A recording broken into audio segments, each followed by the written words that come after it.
தேசிய ஜனநாயக கூட்டணி மாபெரும் வெற்றி பெற்று மக்கள் விரோத திமுக ஆட்சியை வீட்டுக்கு அனுப்பி பச்சை தமிழன் அண்ணன் எடப்பாடியார் அவர்களை செயின்ட் ஜார்ஜ் கோட்டைக்கு அனுப்பி தமிழகத்தை பாதுகாப்பது எனது முதல் கடமை என சூறாவளியாக சுழன்று கொண்டிருக்கக்கூடிய அண்ணன் மருத்துவர் அண்ணன் சின்னையா அவர்கள் சிறப்புரையாற்றுவார்கள். வாக்கு சேகரித்து சிறப்புரையாற்றுவார்கள்.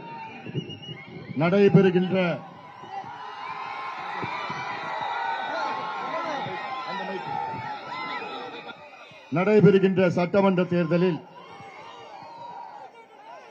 அனைத்து இந்திய அண்ணா திராவிட முன்னேற்ற கழகத்தின் தலைமையிலான வெற்றி கூட்டணி தேசிய ஜனநாயக கூட்டணி சார்பில் குறிஞ்சிப்பாடி சட்டமன்ற தொகுதிக்காக போட்டியிடுகின்ற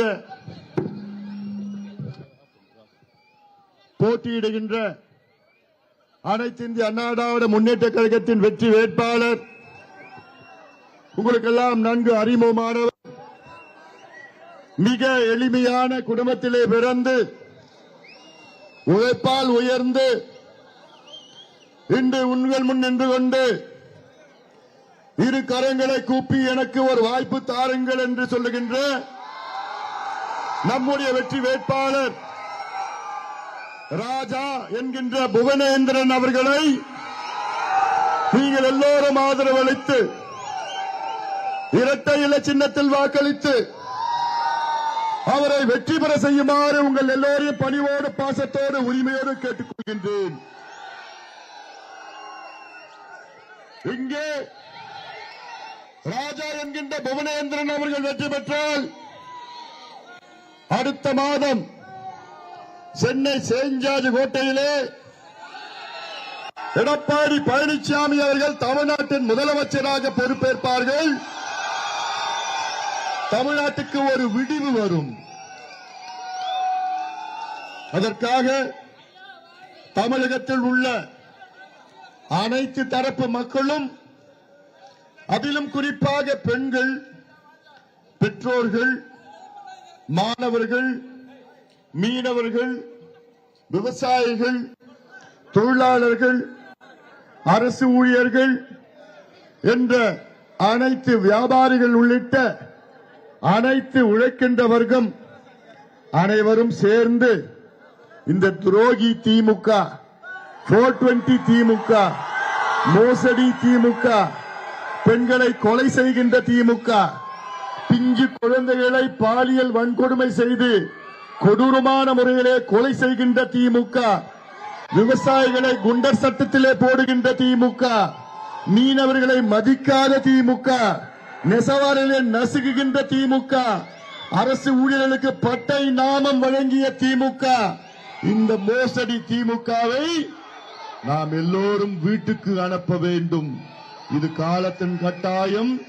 இது என்னுடைய தம்பிகளுக்கும் என் தங்கைகளுக்கும் என் அண்ணன்மார்கள், தாய்மார்கள், பெரியோர்கள் அத்தனை பேரும் சேர்ந்து இந்த குறிஞ்சிப்பாடி தொகுதியில நம்முடைய வெற்றி வேட்பாளர் ராஜா என்கின்ற புவனேந்திரன் அவர்கள் இரட்டை இலை சின்னத்திலே வெற்றி பெற்றாக வேண்டும். இது அவசியமானது. இந்த தொகுதியில் திமுக கூட்டணி சார்பில் வேளாண் துறை அமைச்சர், அவரை பத்தி நான் உங்களுக்கு சொல்ல தேவையில்லை. உங்க முகத்தை பார்த்தா தெரியுது எவ்வளவு கோபத்தில் நீங்க இருக்கிறீங்கன்னு தெரியுது. கடந்த முறை ஏதோ கொஞ்சம் வாக்குல தப்பிச்சிட்டாரு. ஆனா இந்த முறை விடாதீங்கடா தம்பிங்களா.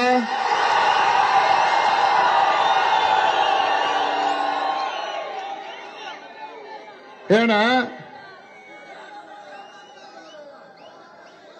பல காரணங்கள் இருக்கிறது. அதிலும் தனிப்பட்ட காரணமும் இருக்கு, அரசியல் காரணமும் இருக்கு. எல்லாவற்றை விட தமிழ்நாட்டில் ஒரு ஆட்சி மாற்றம் நடக்கணும்.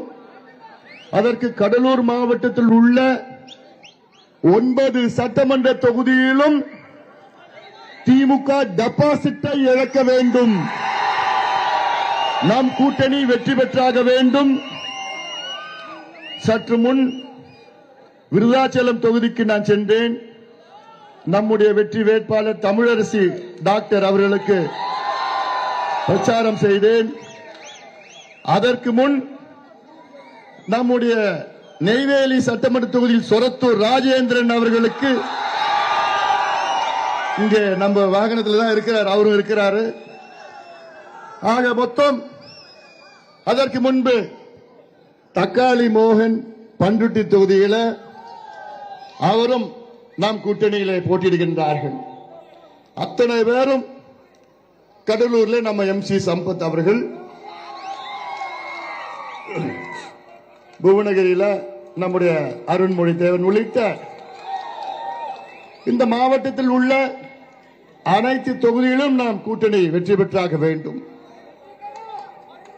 இங்கே இருக்கின்ற இந்த தொகுதியில் போட்டியிடுகின்ற தமிழ்நாட்டின் வேளாண் துறை அமைச்சர், ஒரு அமைச்சர் அந்த பொறுப்பை வைத்து வேளாண் துறையை, விவசாயிகளை, விவசாய மண்ணை பாதுகாத்து விவசாயிகளை முன்னிலைப்படுத்தி முன்னேற்றுவதுதான் ஒரு வேளாண் துறை அமைச்சருடைய வேலை. ஆனால் ஒரு துளியும் எதுவும் செய்யாத, விவசாயிகளுக்கு துரோகம் செய்து விவசாயிகளுடைய மண்ணை பிடுங்கி NLC உடைய புரோக்கராக செயல்பட்ட திமுகவின் அமைச்சர் MRK பன்னீர்செல்வம் அவர்கள் நிச்சயமாக இந்த தொகுதியிலே தோல்வி அடைய வேண்டும். இது உறுதியாக நடக்கணும். காரணம், கடலூர் மாவட்டம் இது நான் பிறந்த மாவட்டம், பிரிக்கப்படாத தென்னார்காடு மாவட்டம். இந்த மாவட்டத்தின் மக்கள் வானம் பார்த்த பூமி, விவசாய பெருமக்கள், விவசாயிகளுக்காக இந்த தொகுதி, இந்த மாவட்டத்தில் ஒரு துரும்ப கூட கிள்ளி போடல ஒரு அமைச்சர். வெக்கக்கேடுதல். இது மட்டும் இல்ல, இந்த பகுதியில் முந்திரி விளைச்சல், பலா விளைச்சல், மா, கரும்பு, வாழை முக்கணிகளும் இருக்கின்ற இந்த தொகுதி செழுமையான தொகுதி. ஆனால் விவசாயிகள் இன்று ஏழ்மையிலும் தற்கொலை செய்து கொண்டிருக்கின்ற ஒரு சூழல். இந்த தொகுதியில இந்த அமைச்சர் கொள்ளையடிப்பது மட்டும்தான் அவருடைய தொழிலாக. அவர் மட்டுமல்ல, அவரை கூட இருக்கின்ற அத்தனை பேரும் கொள்ளையடித்து மண்ணை பிடுங்கி, உங்களிடம் மண்ணை பிடுங்கி NLC மட்டுமல்ல, இந்த கடலூர் பகுதியில் உள்ள சிப்காட் நிலத்திற்காக நம்முடைய மக்களுடைய மண்ணை பிடுங்கி ஆக்கிரமிப்பு செய்து அபகரித்து அரசிடம் ஒப்படைத்துக் கொண்டிருக்கின்ற இப்படி ஒரு விவசாயிகளுடைய துரோகி தமிழ்நாட்டின் விவசாயத்துறை அமைச்சராக வந்திருப்பது, இதெல்லாம் நமக்கு அவமானம். அதை சிந்தியுங்கள். ஏமாறுறீங்க, எத்தனை முறை நீங்க ஏமாந்துட்டீங்க. போதும். இங்கே நிற்பது ஒரு ஒடுக்கப்பட்ட சமுதாயத்தை சார்ந்தவர், மீனவர் சமுதாயத்தை சார்ந்தவர், நம்முடைய ராஜா என்கின்ற புவனேந்திரன் அவர்கள். ஒரு வாய்ப்பு தாருங்கள், ஒரு வாய்ப்பு தாருங்கள். அதற்கு காரணம், ஒரு ஆட்சி மாற்றம் தமிழ்நாட்டில் வர வேண்டும். இந்த பகுதியில், இந்த தொகுதியில தான் நம்முடைய பெருமாள் ஏரி இருக்கு, பரவனாறு இருக்கு. அந்த பெருமாள் ஏரியில 119 கோடி கான்ட்ராக்ட், அதுல 100 கோடி அடிச்சு சொல்றான் பாரு. அவனுக்கு தெரியும். பரவனாறு 7 கிலோமீட்டர், அதுல NLC-ல 60 கோடி கான்ட்ராக்ட் எடுத்து, அதுவும் சுவாக. பெருமாள் ஏரியில 119 கோடியில 100 கோடி சுவாக. இப்படி NLC கூட, NLC என்ன, சரி சரிடா சரிடா சொல்லிட்டா, சரிடா விட்டா அவனே எல்லாம் பண்ணிடுவான் போல. சரி சரி, கொஞ்சம் அமைதியா, இன்னும் நேரம் இல்லை, சீக்கிரமா முடிக்கணும், நேரம் இல்லை, நிறைய பேச வேண்டியதா இருக்குது. இங்க தமிழ்நாட்டில் நாங்க எல்லாம் ஒன்றாக கூட்டணி சேர்ந்த காரணமே தமிழ்நாட்டில் பெண்களுக்கு பாதுகாப்பு வழங்க வேண்டும், பெண் குழந்தைகளுக்கு பாதுகாப்பு வழங்க வேண்டும்.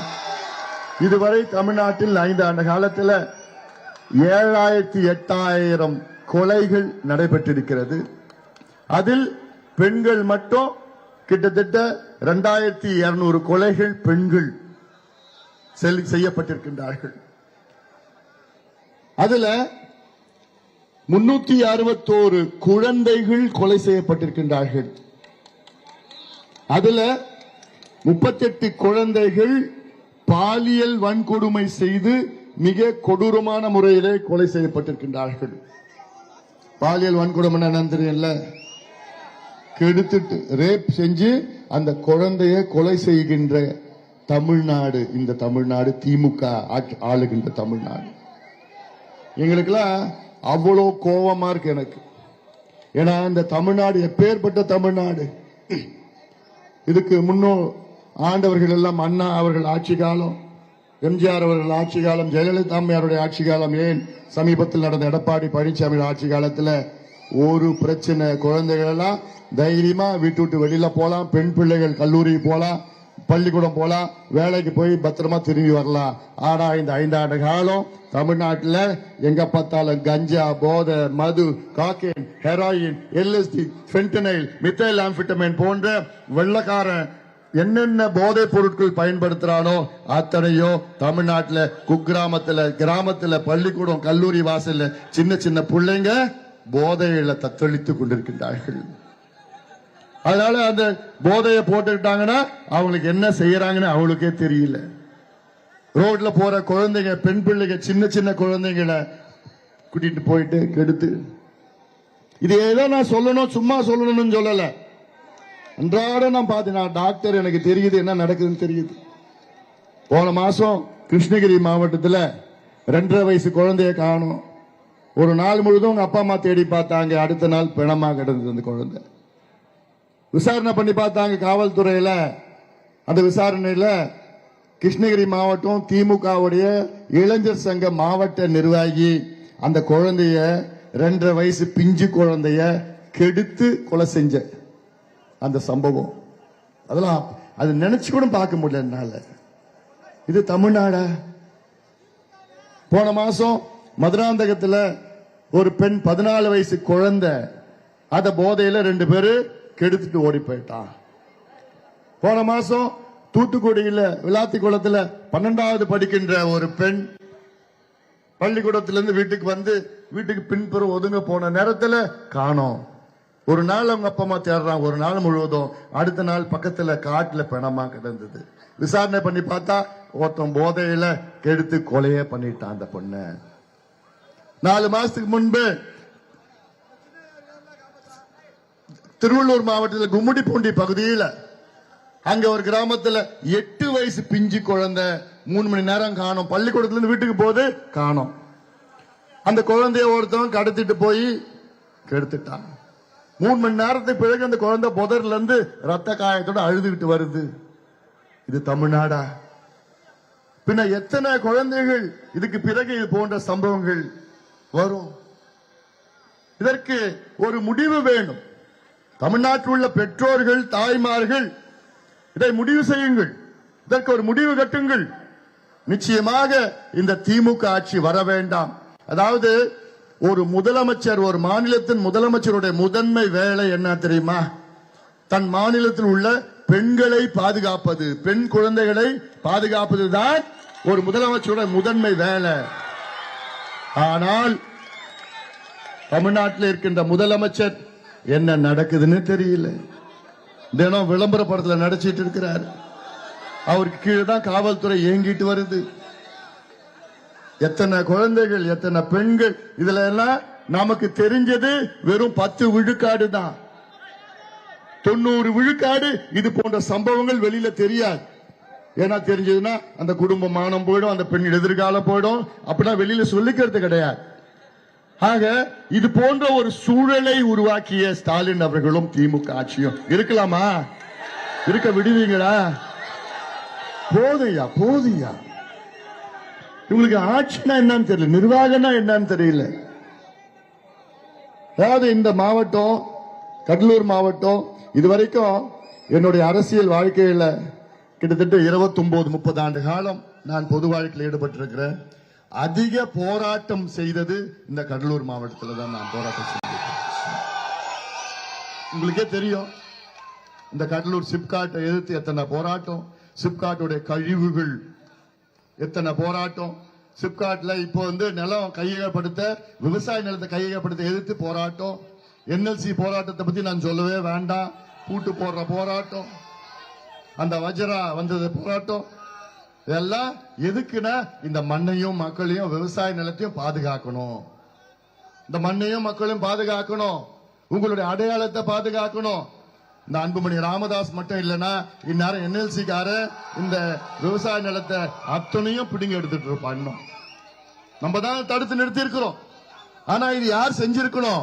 இந்த தொகுதியில் உள்ள அமைச்சர் செஞ்சிருக்கணும். அதுவும் வேளாண் துறை அமைச்சர் செஞ்சிருக்கணும். இந்த தொகுதி எம்எல்ஏ செஞ்சிருக்கணும். ஆனா அவர் என்ன சொன்னாரு, என்ன செஞ்சாரு?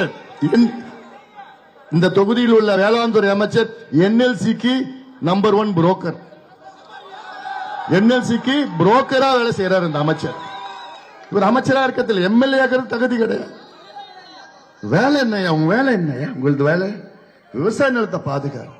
கடந்த ஆண்டு தமிழ்நாட்டுடைய விவசாய வளர்ச்சி -1.8 மைனஸ்.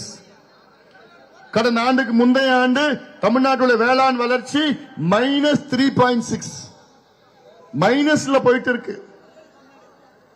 ஒண்ணுமே இல்லை. விவசாயத்துக்கு தனி பட்ஜெட்டை போடணும்னு சொன்னது யாரு? பாட்டாளி மக்கள். நாங்க தாயா 18-19 வருஷமா சொல்லி எங்களை பார்த்து காப்பி அடிச்சு அப்புறம் தான் நீங்க போட்டீங்க.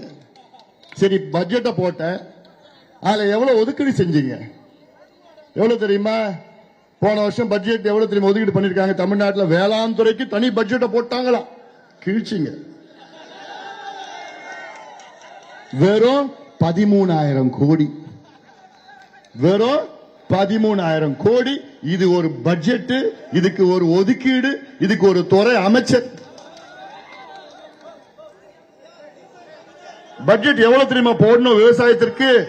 தமிழ்நாட்டில் ஒரு பட்ஜெட்ல 25 விழுக்காடு மொத்தம் பட்ஜெட்ல விவசாயத்திற்கு ஒதுக்கீடு செய்யணும். 25% மொத்தம் பட்ஜெட். தமிழ்நாடு பட்ஜெட் 4.5 லட்சம் கோடி.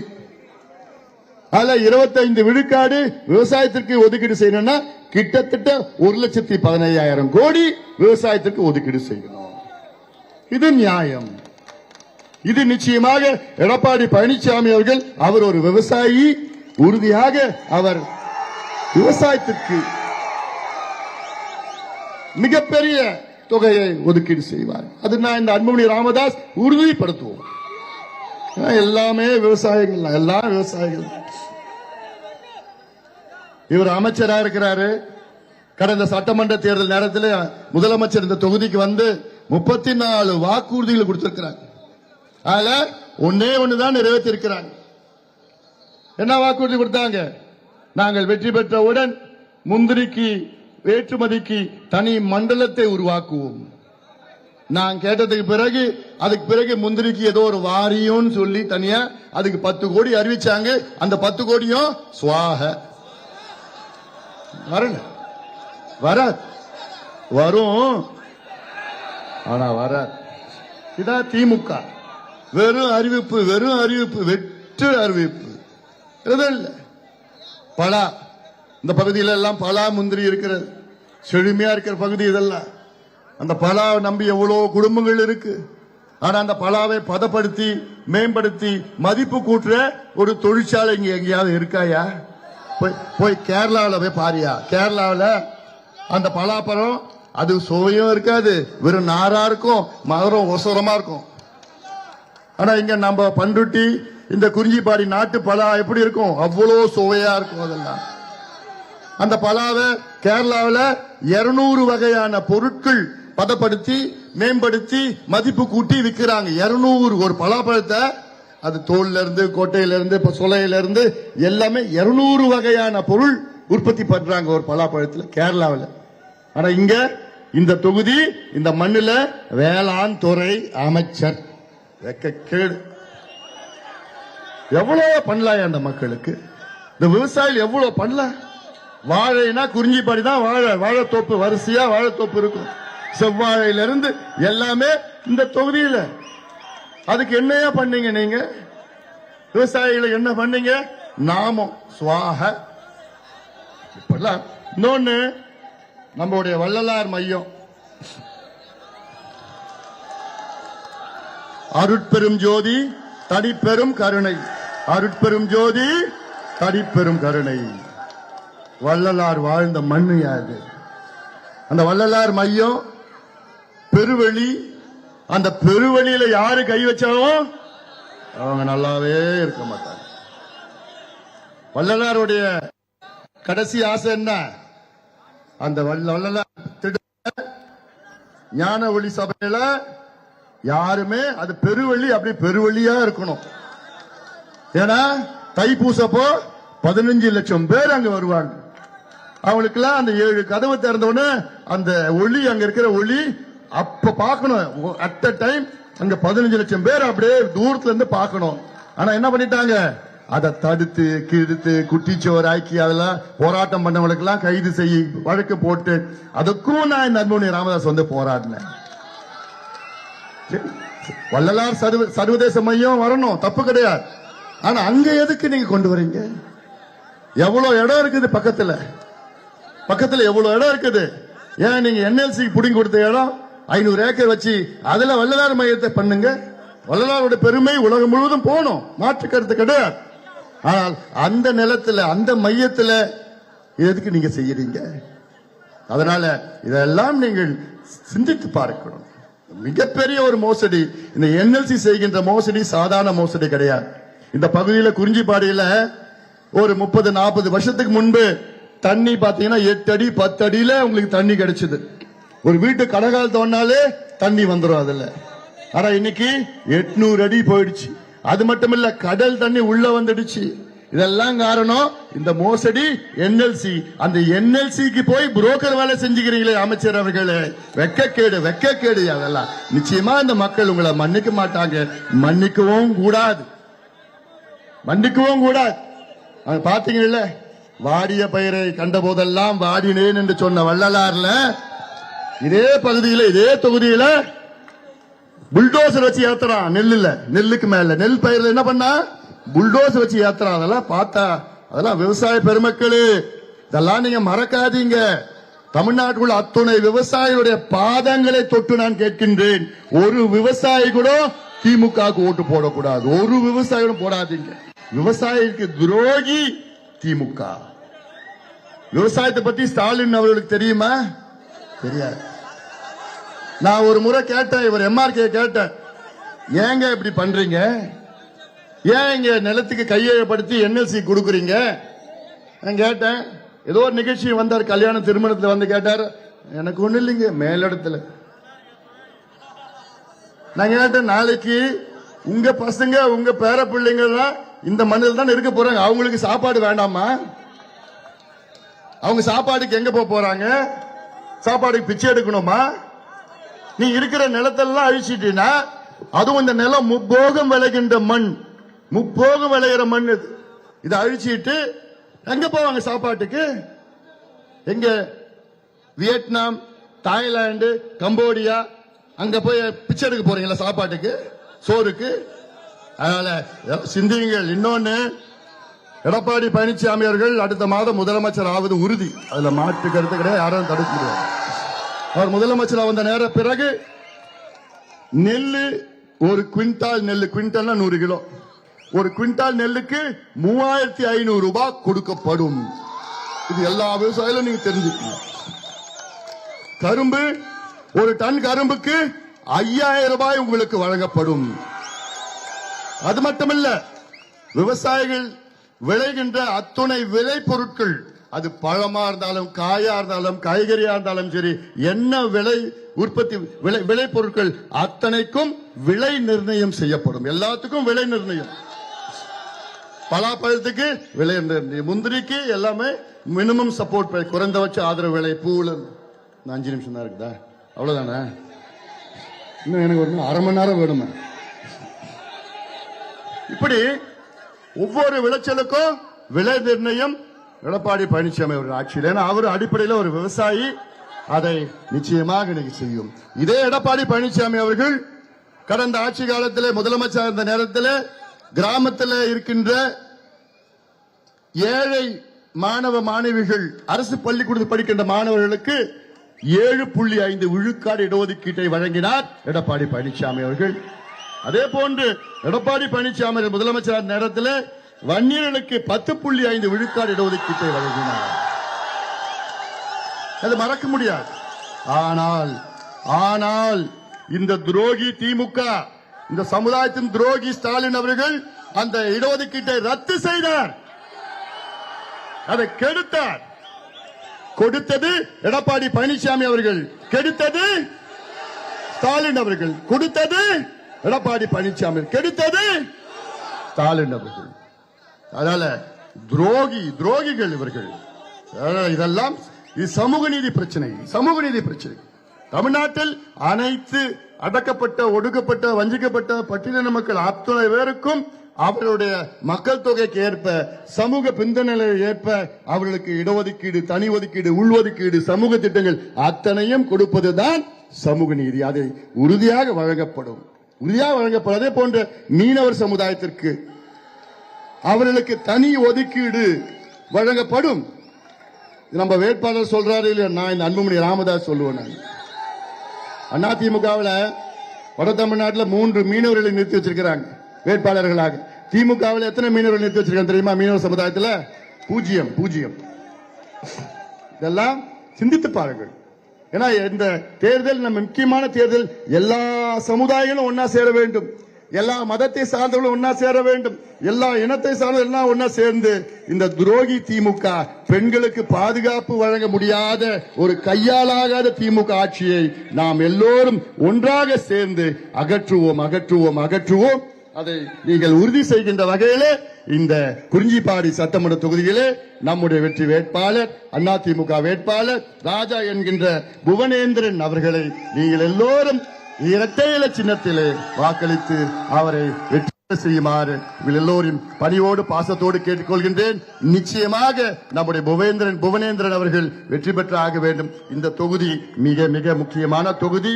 ஏனால் இந்த தொகுதி மட்டுமல்ல, கடலூர் மாவட்டத்தில் உள்ள 9 தொகுதிகளிலும் திமுக டெபாசிட்டை இழக்கிறது. அதற்கு என் தம்பிகள், என் தங்கைகள், என் சகோதரிகள், தாய்மார்கள், அண்ணன்மார்கள் வீடு வீடாக செல்லுங்கள், வீதி வீதியாக சென்று நம்முடைய தேர்தல் பிரச்சாரத்தை சொல்லி இந்த திமுக நமக்கு செய்த துரோகம், இந்த விவசாயிகளுக்கு செய்த துரோகம், நெசவாளருக்கு செய்த துரோகம், அரசு ஊழியர்களுக்கு செய்த துரோகம், எல்லாவற்றுக்கும் மேல் பெண்களுக்கு செய்த துரோகம், செய்து கொண்டிருக்கின்ற துரோகம். பெண் குழந்தைகள், சின்ன சின்ன பிஞ்சு குழந்தைகளை கொடூரமான முறையிலே கொலை செய்து நம் பிள்ளைகளை கெடுத்து சாராயத்தையும் மதுவையும் கஞ்சாவையும் போதைப் பொருட்களையும் கொடுத்து நம் பிள்ளைகளை கெடுக்கின்ற இந்த மோசடி திமுகவை நாம் எல்லோரும் அகற்றுவோம். நம்முடைய ராஜா என்கின்ற புவனேந்திரன் அவர்களை இரட்டை இலை சின்னத்திலே வாக்களித்து அவரை வெற்றி பெற செய்வோம். நன்றி.